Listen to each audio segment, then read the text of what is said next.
unhinged hysteria. That's what I was accused of a few years ago when I started sounding the alarm that MAGA Republicans were veering into all-out fascism.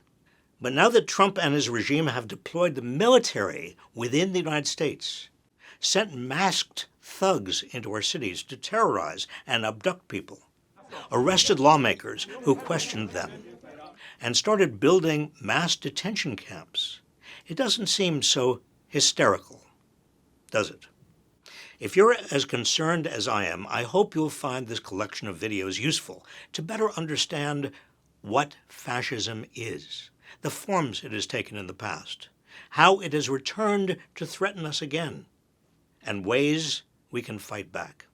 First, let's define fascism. I think you'll find this 2023 video eerily predictive of our current moment. I want to talk to you about the F word. No, not that F word. I'm talking about fascism.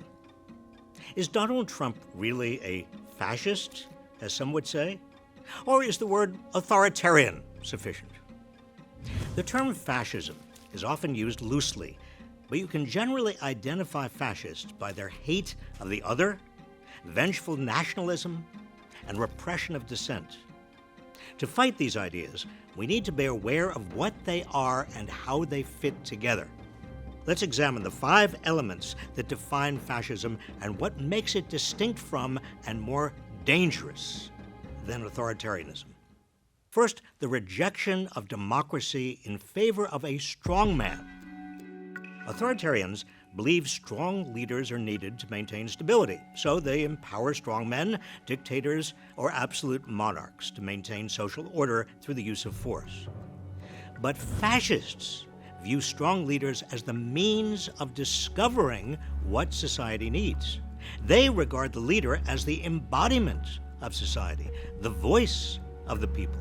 I am your voice. I alone can fix it. Second, stoking rage against cultural elites. Authoritarian movements cannot succeed without at least some buy-in from establishment elites. While fascist movements often seek to co-opt the establishment, they largely depend on fueling resentment and anger against presumed cultural elites for supposedly displacing regular people. Fascists rile up their followers to seek revenge on the elites. The out-of-touch media elites, the political elites, but the elites from the elites who led us from one financial and foreign policy disaster to another. They create mass political parties and demand participation. They encourage violence. You know what they used to do to guys like that when they were in a place like this? They'd be carried out on a stretcher, folks. Like to punch him in the face, I'll tell you. Knock the crap out of him, would you? And we fight. We fight like hell. Third, nationalism based on superior race and historic bloodlines. Authoritarians see nationalism as a means of asserting the power of the state. For fascists, the state embodies what is considered a superior group based on race, religion, and historic bloodlines. To fascists, the state is a means of asserting that superiority. When Mexico sends its people, they're not sending their best. They're not sending you. They're not sending you. Fascists worry about disloyalty and replacement by groups that don't share the same race or bloodlines. And I think any Jewish people that vote for a Democrat, I think it shows either a total lack of knowledge or great disloyalty. Fascists encourage their followers to scapegoat, expel, and sometimes even kill such others. Fourth, extolling brute strength and heroic warriors. The goal of authoritarianism is to gain and maintain state power at any cost. For authoritarians, strength comes in the form of large standing armies that can enforce their rule. They seek power to wield power. Fascists seek state power to achieve their ostensible goal, achieving their vision of society. Fascism accomplishes this by rewarding those who win economically and physically, and denigrating or even exterminating those who lose. Fascism depends on organized bullying, a form of social Darwinism. Our people are tougher and stronger and meaner and smarter. For the fascist, war and violence are means of strengthening society by culling the weak and glorifying heroic warriors. I am your warrior. I am your justice. I am your retribution. I am your retribution.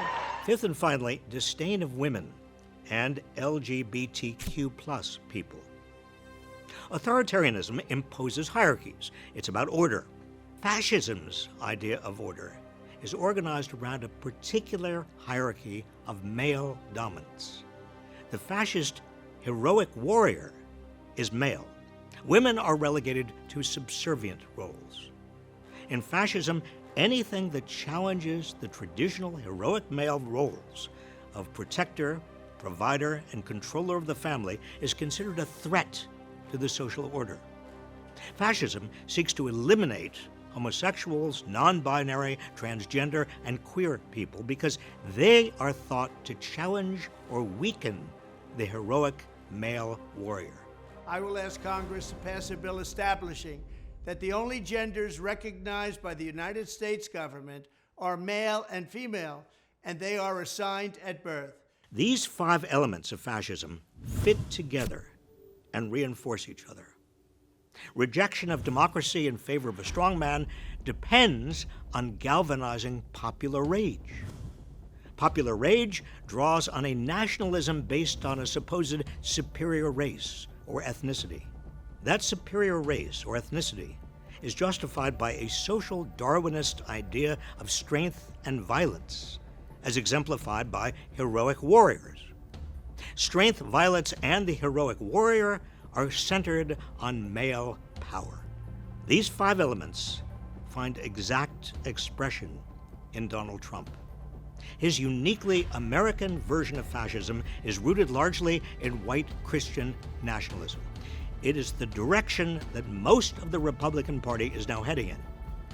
It's not enough to call Trump and those promoting his ideas authoritarians, when what they are really advocating is something far worse: fascism. A few months later, my team and I released a second video warning of 5 specific steps Trump could take to implement fascism. Since returning to office, Trump has followed the dictator's playbook to a T. Watch. Fascism, backed by big money, is one of the most dangerous of all political alliances. We saw it in 1930s Germany, when industrial giants bailed out a cash-strapped Nazi party right before Hitler's election, thinking that Hitler would protect their money and power. We're seeing something similar now. Earlier this year, the GOP was running out of money, so Trump turned to his wealthy backers for help. Many super-rich donors who once criticized Trump for stoking the violence of January 6th have since had a change of heart, deciding their profits are worth more than our democracy. Trump has promised them that if elected, he'll extend his 2017 tax cuts that went mainly to the wealthy beyond 2025, when they're scheduled to expire. And he's hinted at even more. You're rich as hell. We're going to give you tax cuts? He promised oil executives he would scrap regulations favoring electric vehicles and wind energy if they would give his campaign $1 billion. The Trump White House is for sale, and the wealthy are buying. 50 billionaire families gave at least $600 million in political donations as of May, with over 2/3 going to support GOP candidates and conservative causes. Elon Musk, one of the world's richest men, who also controls and manipulates one of the world's largest communications platforms, has committed to spending millions of dollars a month to elect Trump. And Trump has promised to make it worth Musk's while. We have to make life good for our smart people, and he's as smart as you get. In previous videos, I've highlighted alarming similarities between fascist regimes of the past and Trumpism. The alignment of American billionaires with Trump's anti-democracy movement is one of the most dangerous parallels. The billionaires want the rest of us to fight each other so we don't look up and see where all the wealth and power have gone, so we don't join together and raise taxes on the super rich to finance childcare, better schools, our healthcare system, everything else we need. They fear democracy because there are far more of us than there are of them. We need to see through their fear tactics and vote in overwhelming numbers this November. We can learn from history and spot the danger. We are not doomed to repeat it. Let's see how Trump's actions match the steps in that video. First, consolidate power.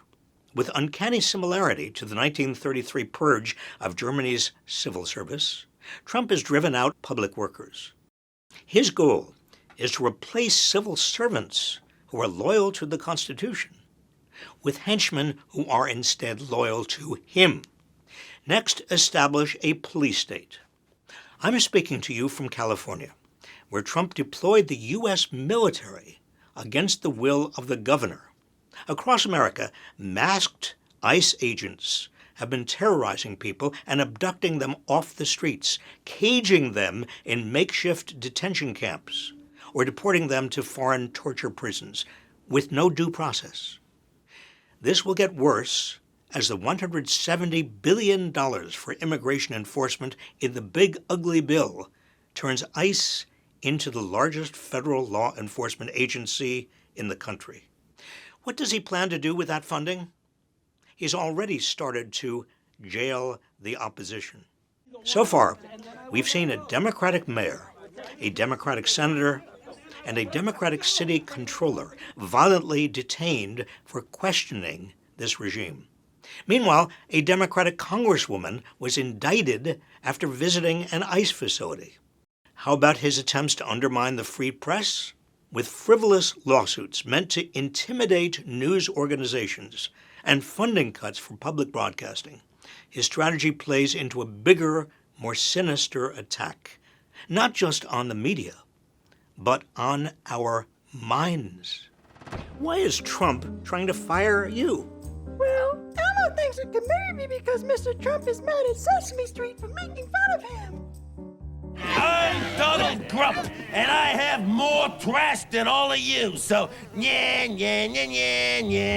But trying to cancel Sesame Street, which has helped children learn to read and count for over half a century, is part of a larger plan.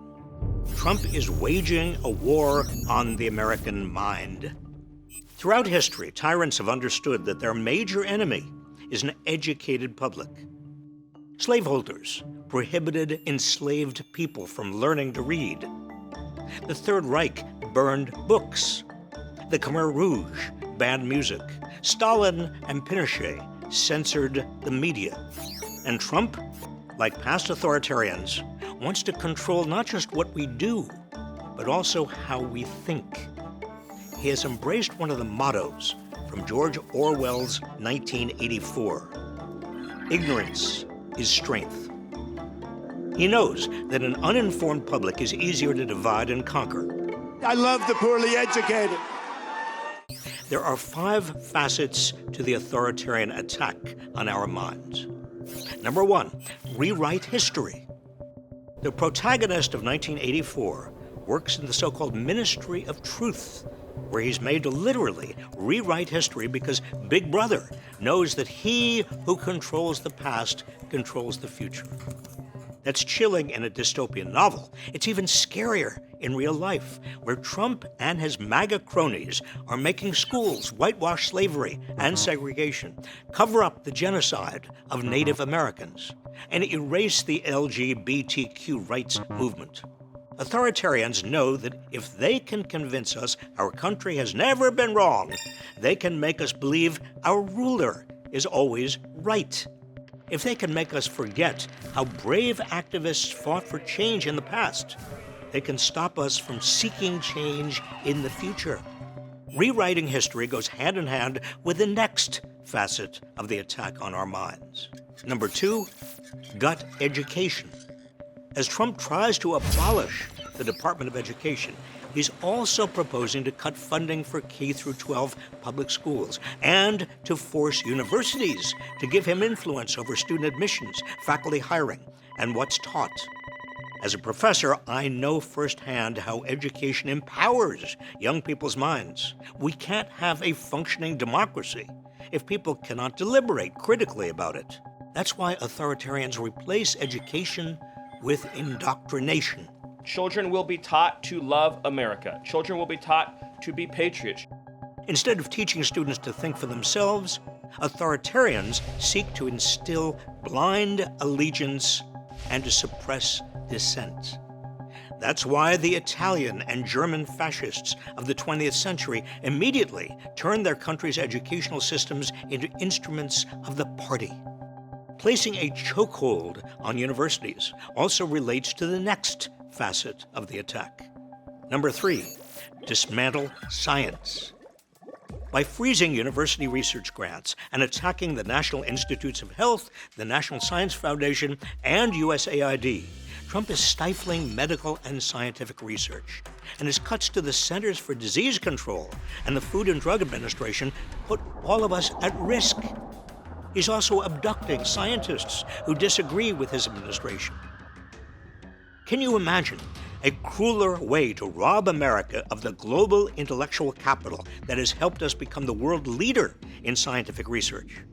All of this moves us further from cures for cancer, Alzheimer's, and HIV. This could seem baffling if you don't recognize it as part of a larger strategy. We all get sick. So how can medical research and disease prevention be political?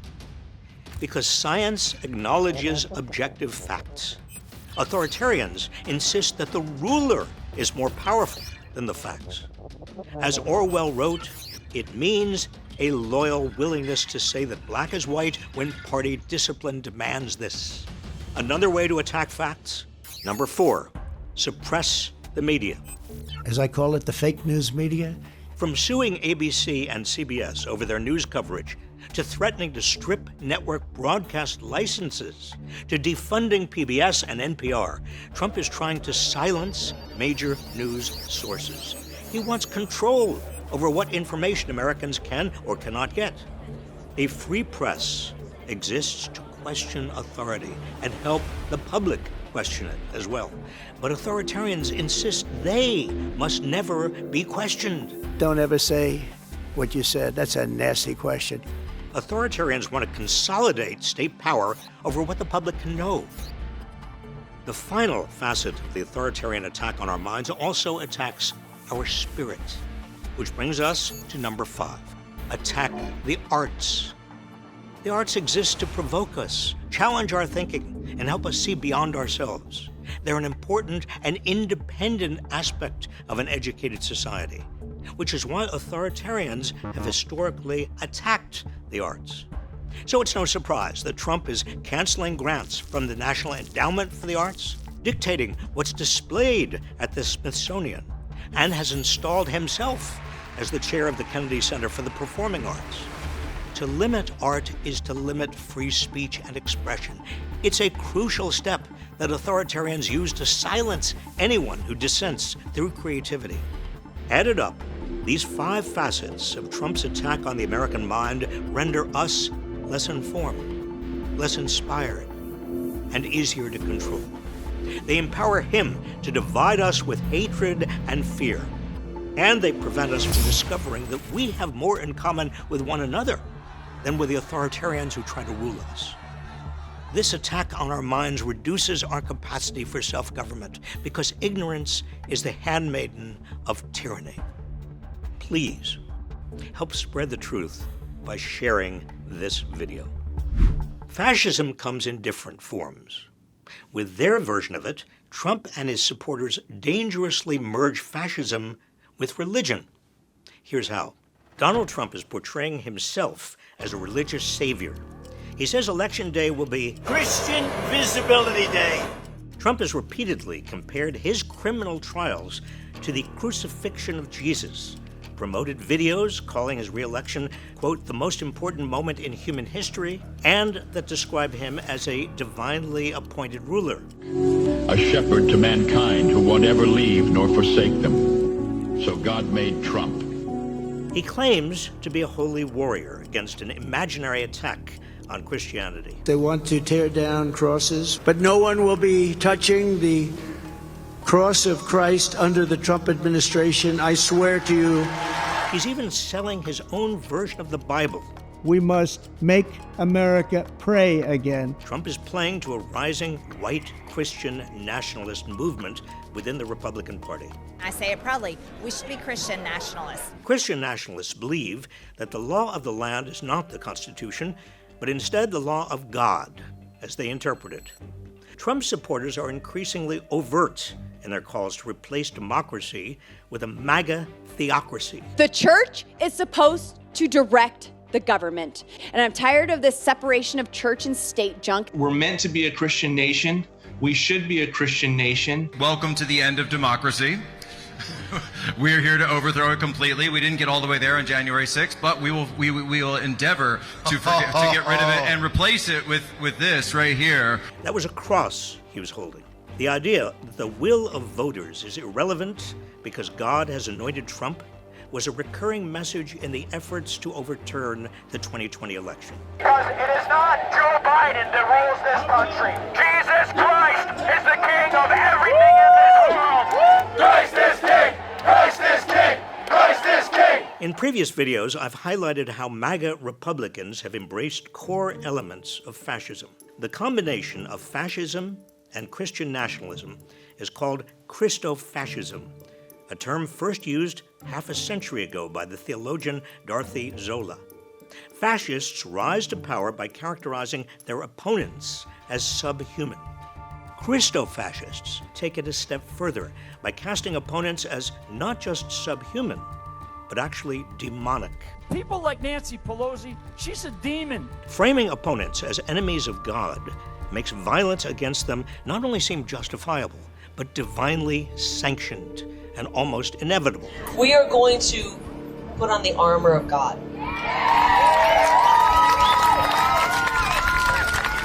And maybe strap on a Glock on the side of us just in case. When we take power, they need to be given the death penalty. And these people that are suppressing the name Christ and suppressing Christianity, they must be absolutely annihilated when we take power. Christofascists want to strip away a wide range of rights Americans take for granted.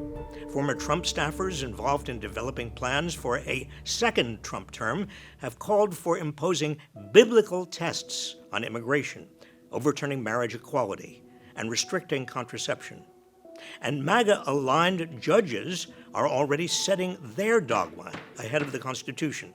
In his concurring opinion on the case that declared frozen embryos are people, Alabama Supreme Court Chief Justice Tom Parker cited God more than 40 times and quoted the book of Genesis and other religious texts. Nothing could be more un-American than the Christian nationalist vision. So many of America's founders came here as refugees seeking religious freedom. The framers of the Constitution were adamant that religion had no role in our government. The words God, Jesus, and Christ don't appear anywhere in the Constitution. And the very first words of the Bill of Rights are a promise that, quote, Congress shall make no law respecting an establishment of religion or prohibiting the free exercise thereof. Christofascism, or any religion-based form of government, is a rejection of everything America has aspired to be, a secular, multiracial society whose inhabitants have come from everywhere, bound together by a faith in equal opportunity, democracy, and the rule of law. Beware. In case you missed it, the man in the video who said, "We're meant to be a Christian nation. We should be a Christian nation." That's Russell Vought. As budget director, he now has one of the top White House positions.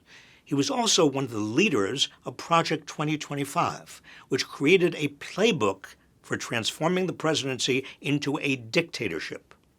To understand how the Trump regime is implementing fascism and to fight back, it's crucial to understand Project 2025. A second Trump term would be more dangerous than the first, in part because of something called Project 2025, a plan to extend Trump's grip into every part of your life. Trump's gross incompetence in his first term wasn't all bad. It kept some of his most extreme goals out of reach.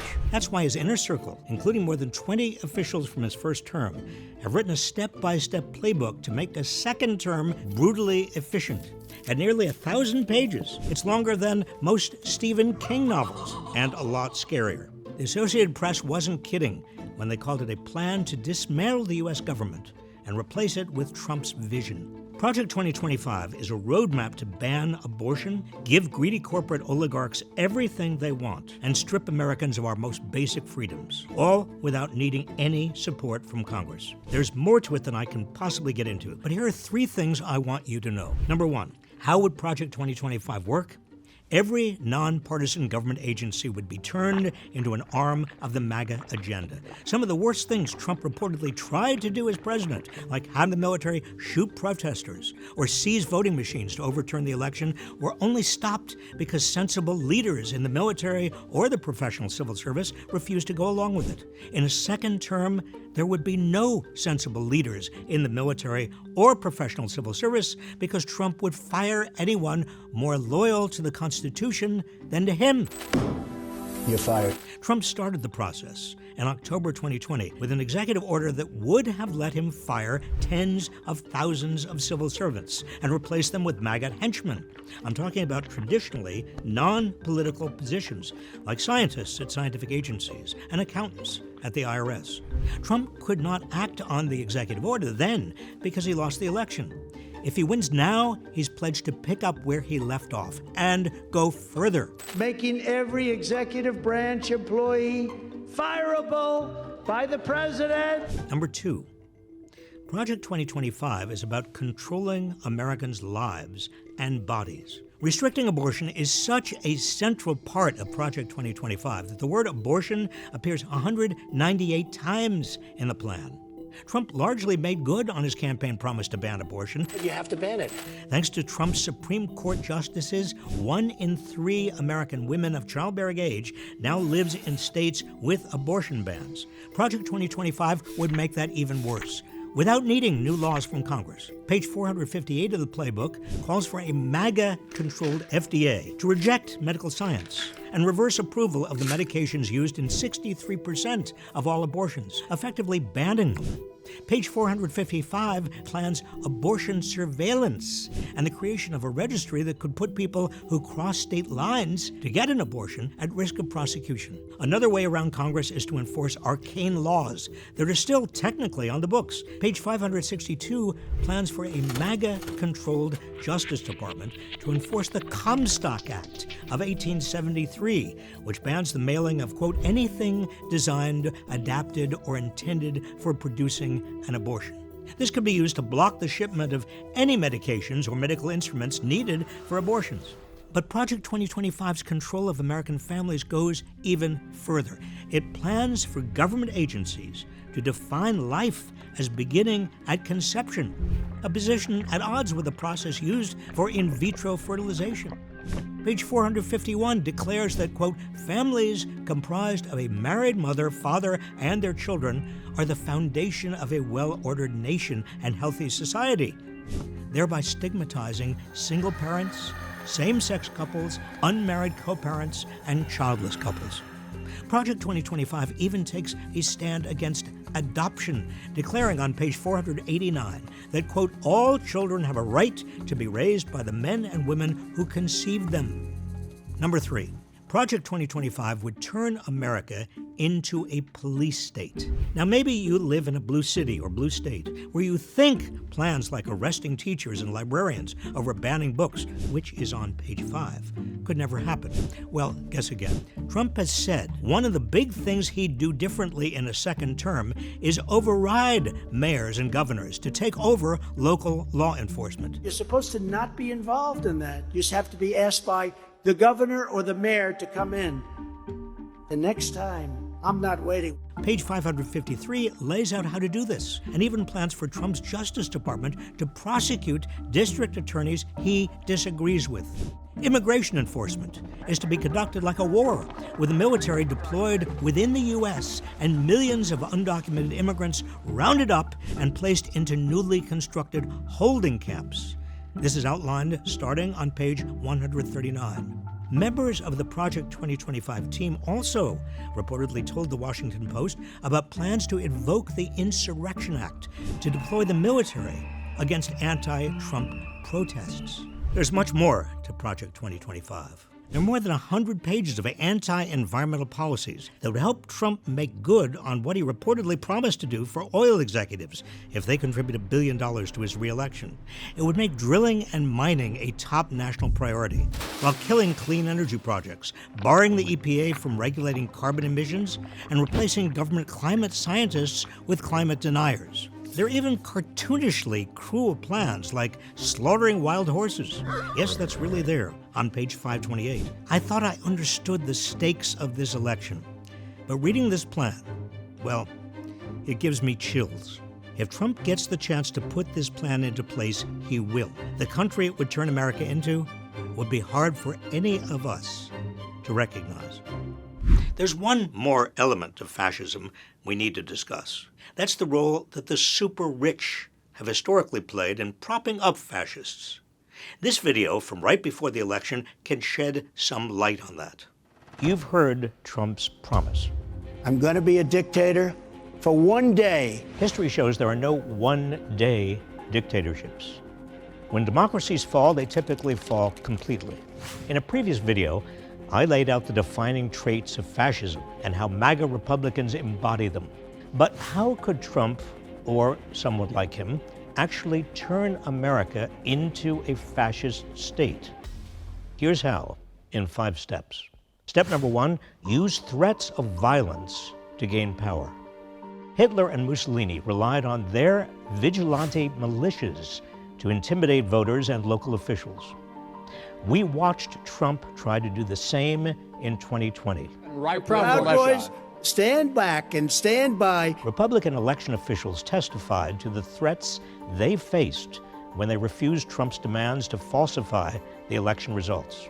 My email, my cell phone was doxxed. They have had video panel trucks with videos of me proclaiming me to be a pedophile. A 20-something tech in Gwinnett County today has death threats and a noose put out saying he should be hung for treason. If the election is close, threats to voters and election officials could be enough to sabotage it. Step number 2, consolidate power. After taking office, a would-be fascist must turn every arm of government into a tool of the party. One of Hitler's first steps was to take over the civil service, purging it of non-Nazis. In October of 2020, Trump issued his own executive order that would have enabled him to fire tens of thousands of civil servants and replace them with MAGA loyalists. He never got to act on it, but he's now promising to apply it to the entire civil service. We will pass critical reforms making every executive branch employee fireable. That's become the centerpiece of something called Project 2025, a presidential agenda assembled by MAGA Republicans that would, as the AP puts it, dismantle the U.S. government and replace it with Trump's vision. Step 3, establish a police state. Hitler used the imaginary threat of the poison of foreign races to justify taking control of the military and police, placing both under his top general and granting law enforcement powers to his civilian militias. Now Trump is using the same language. It's poisoning the blood of our country. Trump plans to deploy troops within the U.S. to conduct immigration raids and round up what he estimates to be 18 million people who would be placed in mass detention camps while their fate is decided. And even though crime is actually down across the nation, Trump is citing an imaginary crime wave to justify sending troops into blue cities and states against the will of governors and mayors.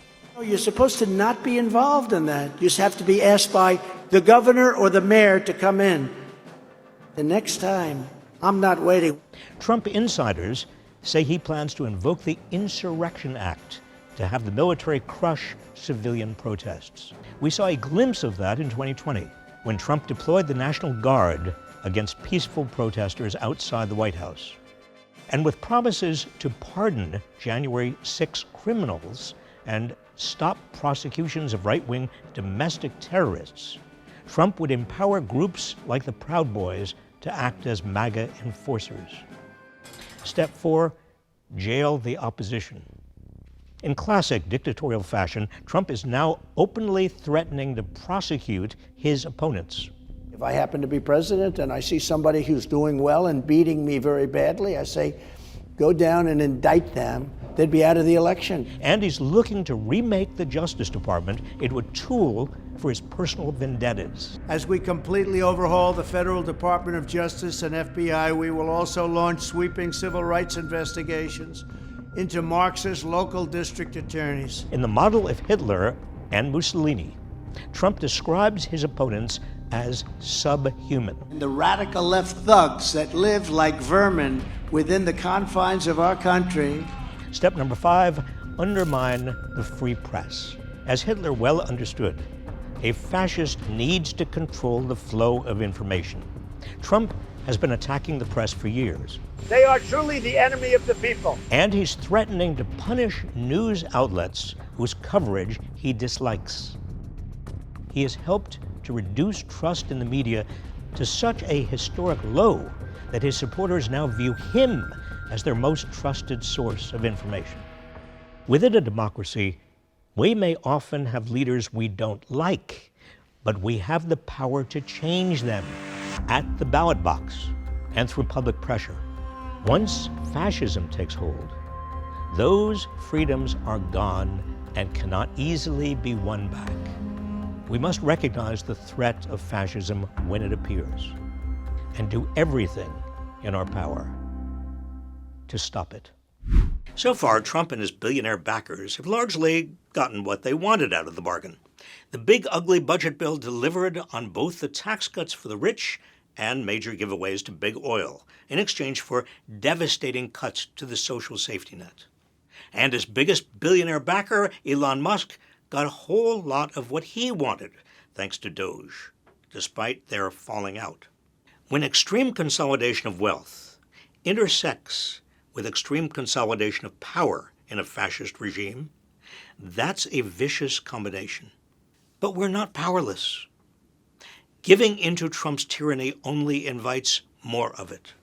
I want to share a few things you can do right now in your communities to stand up to Trump's fascism. People are constantly asking me, what can I do? Millions have hit the streets in protest. America continues to show that Trump's authoritarianism won't go unchallenged. But marching isn't enough on its own. Between now and the 2026 midterm elections, there's a lot more we can do. Here are 5 practical next steps you can take to make a difference. Number 1, call your representatives in Congress. We are in a national emergency. You may think that calling your member of Congress doesn't have much effect, but it does. Your representatives need to know where you stand as the Trump regime attacks our democracy, and they need to hear from you every day if that's what it takes. 5calls.org makes it easy by providing guides and scripts you can use when getting in touch with your reps. It's their job to listen to you, and if they don't, replace them with somebody who does when they're up for re-election. Number 2, attend town halls. Why did you cut SNAP and healthcare research? We do not have unlimited money in the United States.